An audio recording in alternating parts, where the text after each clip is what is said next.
had a dream, which was not all a dream. The bright sun was extinguished, and the stars did wander darkling in the eternal space, rayless and pathless, and the icy earth swung blind and blackening in the moonless air. Morn came and went, and came and brought no day, and men forgot their passions in the dread of this their desolation, and all hearts were chilled into a selfish prayer for light. And they did live by watchfires, and the thrones, the palaces of crowned kings, the huts, the habitations of all things which dwell, were burnt for beacons. Cities were consumed, and men were gathered round their blazing homes to look once more into each other's face.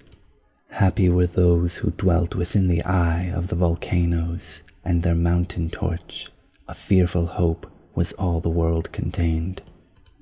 Forests were set on fire, but hour by hour they fell and faded, and the crackling trunks extinguished with a crash, and all was black.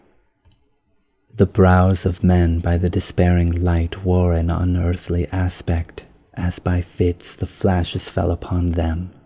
Some lay down and hid their eyes and wept, and some did rest their chins upon their clenched hands and smiled.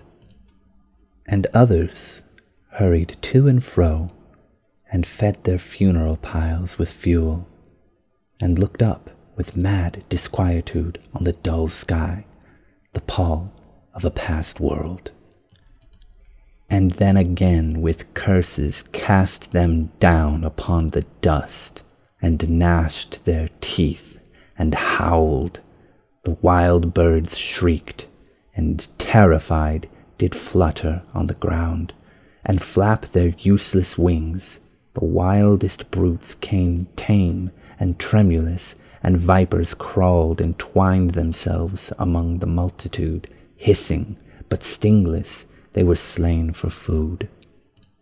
And war, which for a moment was no more, did glut himself again. A meal was bought with blood, and each sate sullenly apart, gorging himself in gloom. No love was left. All earth was but one thought, and that was death, immediate and inglorious, and the pang of famine fed upon all entrails. Men died, and their bones were tombless as their flesh. The meager by the meager were devoured. Even dogs assailed their masters, all save one, and he was faithful to a course, and kept the birds and beasts and famished men at bay, till hunger clung them, or the dropping dead lured their lank jaws. Himself sought out no food, but with a piteous and perpetual moan, and a quick desolate cry, licking the hand which answered not with a caress, he died. The crowd was famished by degrees, but two of an enormous city did survive, and they were enemies. They met beside the dying embers of an altar place, where had been heaped a mass of holy things for an unholy usage. They raked up, and shivering, scraped with their cold skeleton hands the feeble ashes, and their feeble breath blew for a little life, and made a flame which was a mockery.